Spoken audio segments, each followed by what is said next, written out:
பிரியமானவர்களே, இயேசுவின் நாமத்தில் நான் உங்களை வாழ்த்துகிறேன். உங்களுக்கு விரோதமாக எழும்பியிருக்கிற போராட்டம், உங்களுக்கு வந்திருக்கிற நெருக்கம், நீங்கள் சற்றும் எதிர்பாராத ஒரு உபத்திரவம் உங்களை கலங்க பண்ணி கொண்டிருக்குதா? ஆண்டவர் என்ன சொல்றார் தெரியுமா? ஏசாயா 54:17 உனக்கு விரோதமாய் உருவாக்கப்படும் எந்த ஆயுதமும் வாய்க்காதே போகும். விரோதமா ஆயுதம் உருவாகும். யார் உருவாக்குவா? சாத்தான் தான். நம்முடைய எதிராளி அவன் தானே. அவன் பொல்லாத மனிதர்களை நமக்கு விரோதமாய் உருவாக்குவான். சூழ்நிலைகளை நமக்கு விரோதமாய் உருவாக்குவான். நமக்கு விரோதமாய் பயத்தை கொண்டு வர, சோர்வை கொண்டு வர, நம்ம முடக்கி விட சாத்தான் பலவிதமான ஆயுதங்களை வச்சிருக்கிறான். பயம் என்கிற ஆயுதம், சோர்வு என்கிற ஆயுதம், வியாதி என்கிற ஆயுதம், அது மன அழுத்தம் என்கிற ஆயுதம், கலக்கம் என்கிற சாத்தான் பல ஆயுதம் வச்சிருக்கிறான் நம்மளை வீழ்த்துவதற்கு. ஆனா அவன் உருவாக்குற எந்த ஆயுதமும் வாய்க்காது. சும்மா பிரயோகித்த பாப்பான். அது உங்களை சேதப்படுத்தாது, உங்களை பாதிக்காது. உங்களுக்குள்ள சோர்வு கொண்டு வர நினைப்பானா, ஆண்டவர் உங்களை பலப்படுத்திடுவாரு. சொந்து போகாத, நான் கூட இருக்கிறேன்னு சொல்லி. அவன் பயப்படுத்துவானா, நீ பயப்படாத, நான் தான் உனக்கு துணையா இருக்கிறேன்னு ஆண்டவர் சொல்லுவார்.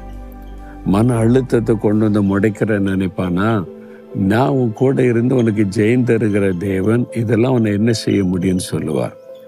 எந்த ஆயுதமும் வாய்க்காது. அந்த சாத்தானுடைய ஆயுதத்தை வாய்க்காமல் பண்ணுகிறவர் பரிசுத்த ஆவியானவர். இந்த பரிசுத்த ஆவியானுடைய வல்லமை பெற்றுக்கொள்ளும் போது புது பலன் உண்டாகும். சத்துரு வெள்ளம் போல எழும்பும் போது ஆவியானவர் அவனுக்கு விரோதமாய் கொடியேற்றுவாராம். பரிசுத்த ஆவியானவர் நம்மை பலப்படுத்தி சத்துரு உண்டாக்குகிற ஆயுதங்களை முறிக்கிற வல்லமையை நமக்கு தருகிறார்.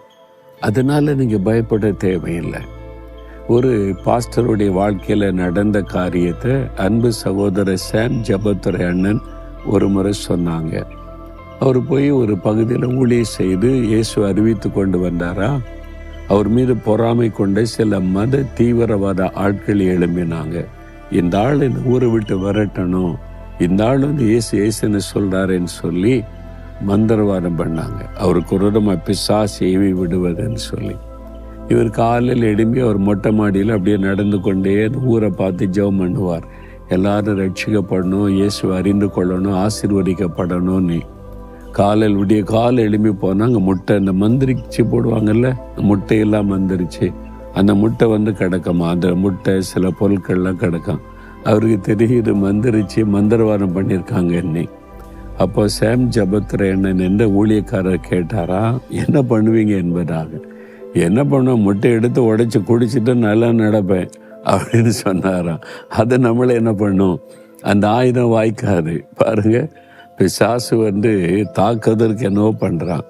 தேவன் அவரை பலப்படுத்தி அவரை சேதமடைய விடாதபடி காத்து கொண்டு நடத்தினார். பிறகு எதுக்கு நீங்க பயப்படணும்? உங்களுக்கு விரோதமாய் ஆயுதங்கள் உருவாக்கப்படும், உங்களை நோக்கி ஆயுதங்கள் வரும், வாய்க்காது. அதை தேவன் முறிந்து விழ பண்ணுவார். சேதமடையாதபடி உங்களை பாதுகாப்பார்.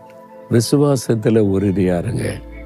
அதனால எனக்கு விரோதமா சாத்தான் எத்தனை ஆயுதங்களை எழுப்பினாலும் என்னை சேதப்படுத்த முடியாது, அது வாய்க்காது அப்படின்னு ஸ்தோத்திரம் பண்ணுங்க. இன்றைக்கு இப்போ உங்களுக்கு விரோதமா எழும்பி இருக்கிற சாத்தானுடைய ஆயுதம் என்ன? குற்றம் சொல்லுவது, பயப்படுத்துவது, கலங்க பண்ணுவது, வியாதியை கொண்டு வருவது, தடைப்படுத்துவது, நெருக்கத்தை உண்டாக்குவது, அவமானப்படுத்துவது, பொய்யான குற்றச்சாட்டு சொல்லுவது, எந்த ஆயுதமா இருக்கட்டும், இயேசு கிறிஸ்துவின் நாமத்தில் அந்த ஆயுதங்கள் வாய்க்காமல் போகட்டும். அந்த ஆயுதங்கள் முறிந்து விழட்டும். வாய்க்காமல் போகிறதற்காக ஸ்தோத்திரம், ஸ்தோத்திரம். இயேசுவின் நாமத்தில் ஆமேன், ஆமேன்.